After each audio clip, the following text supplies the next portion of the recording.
conforme prometido, eu vim aqui trazer para vocês uma fala espetacular do nosso querido Pauan Soares, que vai falar sobre perspectiva no Oriente, perspectiva oriental. Gente, se você não viu o meu vídeo de perspectiva ocidental, eu acho melhor você ir lá conferir também, porque um vídeo é complemento do outro, beleza? Então, fiquem com o Pauan Soares. Olá, galera. Eu sou o Paulo Soares e fui convidado pela Marcela e pela Inaí para falar um pouco para vocês sobre a perspectiva na arte oriental. Mas então, antes da gente entrar nesse assunto, eu gostaria de primeiro pôr isso que a gente chama de arte oriental em perspectiva. Então vamos lá. Quando a gente fala de arte oriental, ou no caso de Oriente, a gente geralmente está querendo fazer uma oposição, um contraste ao Ocidente, ou no caso aqui da arte ocidental.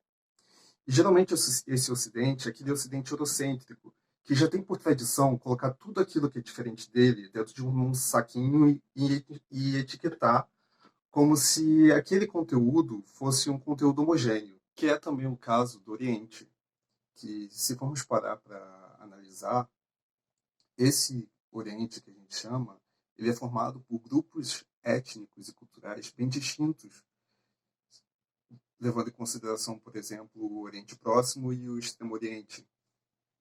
E mesmo dentro desses nichos orientais específicos, cada povo também tem suas características únicas e até seus modos únicos de fazer arte, por exemplo. Tendo isso em mente, eu gostaria de avisar que seria impossível cobrir todos esses orientes de forma sucinta essa questão da perspectiva na arte, que por si só também é um conceito bem ocidental. Sendo assim, eu vou fazer uns recortes bem pontuais, começando ali e passando rapidamente pela Pérsia, depois indo em direção à China e finalmente chegando no Japão. Uma questão muito interessante que a Marcela levantou no vídeo passado e que eu acho que vai ser muito importante para fazermos esse contraponto com a arte oriental e até entendermos a questão da perspectiva nela, é essa ideia da arte como uma janela para o mundo adotada pelo artista ocidental. No caso do Oriente, apesar de haver todas essas diferenças entre as artes orientais, uma característica que vai ser muito comum e observada nelas é que elas não compartilham essa necessidade de verossimilhança com a realidade.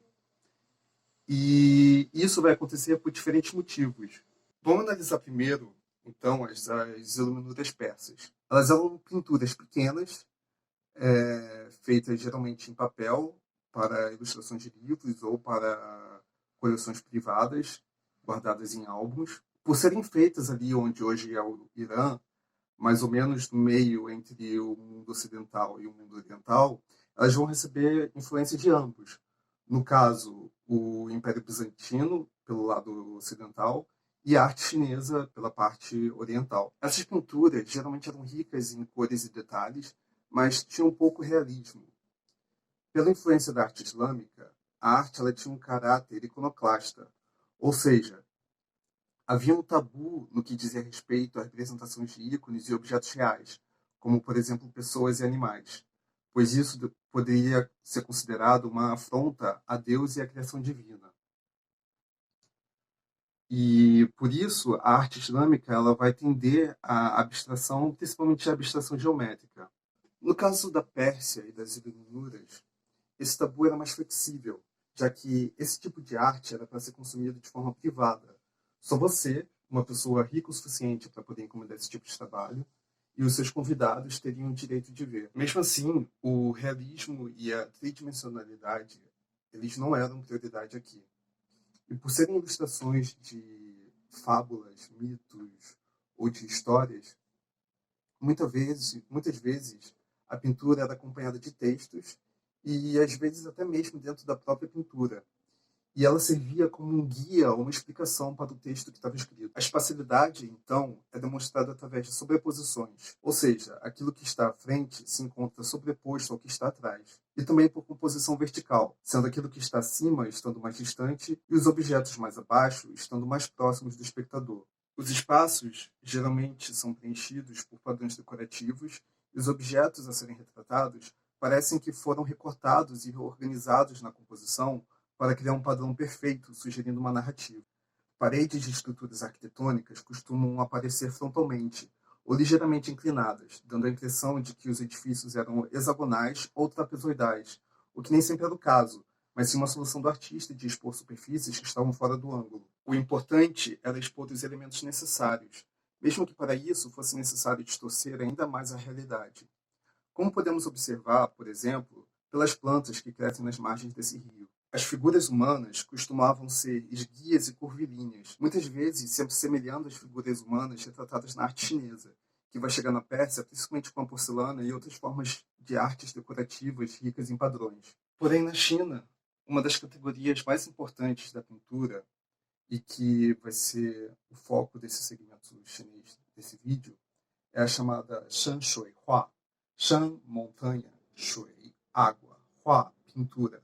Ou seja, montanha, pintura de montanha e água, que é atribuída às montanhas e rios que protagonizam esse tipo de pintura.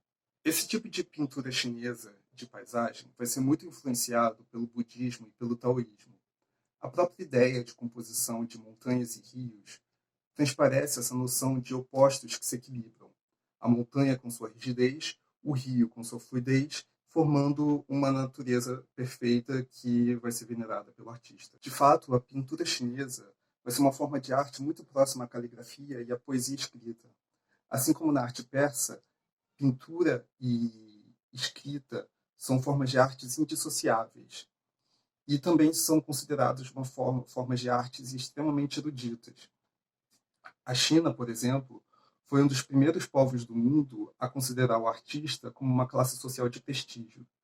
Até se pararmos para observar a forma como eles definem arte, Ishu, I, que seria esse caráter artístico mesmo da arte, e Shu, a técnica. Assim sendo, essas pinturas de paisagens vão ser feitas por eruditos para outros eruditos. E ao observar uma dessas pinturas, o observador não está interessado nos detalhes realistas da obra, e sim na visão de mundo do artista, a forma poética com a qual ele consegue descrever os elementos físicos da natureza, tanto pictoricamente quanto por escrito. Em relação aos aspectos formais, uma das técnicas utilizadas para conferir espacialidade à paisagem é dividi-la em 3 planos: o plano frontal, o plano intermediário e o plano de fundo. O plano frontal geralmente se encontra na parte mais inferior da obra e suas pinceladas são mais nítidas e com mais saturação de tinta. O plano intermediário se localiza entre o plano frontal e o plano de fundo, e a tinta utilizada aqui é mais diluída. Mas, eventualmente, o pintor pode fazer pinceladas mais fortes para dar destaque a elementos no plano intermediário. O plano de fundo normalmente se encontra na parte superior da pintura e com manchas bem diluídas e sugestivas, quase como borrões. Outra técnica muito importante é o uso dos espaços negativos como elemento de composição. Na pintura chinesa, os espaços vazios muitas vezes representam mais do que os espaços preenchidos por tinta. Uma área em branco pode representar água, névoa, nuvem ou outros elementos da natureza omitidos pelo pintor para serem preenchidos pela mente do espectador, ressoando novamente aquela ideia do equilíbrio taoísta, aqui com o espaço vazio em equilíbrio com os espaços preenchidos. No Japão, os artistas vão beber muito da fonte da arte chinesa, e por um longo período, a pintura japonesa também vai ter esse caráter erudito e muitos aspectos similares ao que já foi dito aqui em relação à pintura chinesa. Kyoe significa retratos do mundo flutuante. E esse mundo flutuante é como foi denominado o Japão durante este período em que ele estava passando por relativa paz e prosperidade, depois de longos anos de inúmeras guerras civis. Nessa época, o poder da família imperial é suprimido e tornado simbólico. Eles ficam em Kyoto, enquanto o Shogun, que era o governante militar, passa a governar o Japão a partir de Tóquio, que na época se chamava Edo, daí o nome do período. Se antes a arte tinha um caráter extremamente erudito e aristocrático, em Edo ela vai adquirir uma expressão mais popular, pois Edo era formada e ocupada praticamente por comerciantes e artesãos. Esses retratos do mundo flutuante serviam para retratar vários aspectos da sociedade e eram equivalentes à pintura de gênero do Ocidente. Através deles, podemos testemunhar a vida cotidiana na cidade. E por serem feitas em gravuras em madeira, elas tinham produção em série, o que facilitou a popularização entre os citadinos. As primeiras obras de ukiyo-e costumavam ser impressas em tinta preta e depois eram pintadas à mão. Ainda havia muitos espaços vazios, com ênfase maior às pessoas. Posteriormente, foram desenvolvidas várias técnicas que permitiam criar composições de gravuras em cores. Apesar deste período o Japão estar sob um regime de Estado fechado, ou seja, não era permitida a saída de nenhum japonês nem a entrada de nenhum estrangeiro no Japão, ele ainda tinha contato com a Holanda, que era permitida fazer negócios em um porto específico ao sul do país.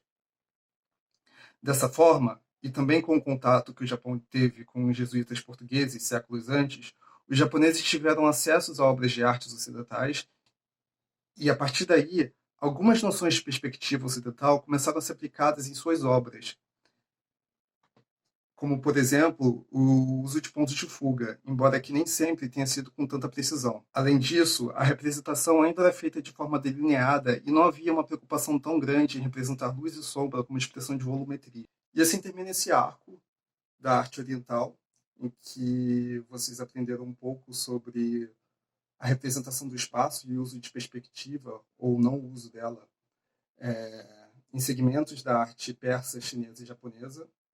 E espero que vocês tenham gostado. Eu queria deixar aqui o meu agradecimento a Marcela e a Inaê pelo convite. Até a próxima. Gente, quero agradecer aqui a essa fala maravilhosa do Pauan Soares. Agradecer também a sua presença, de ter visto esses 2 vídeos. E volto a falar, se você não viu o vídeo anterior, é importante para você poder entender a relação entre os dois, tá bom? Vou deixar o meu beijo aqui, minha gratidão, Pauan. Valeu, gente. Até a próxima.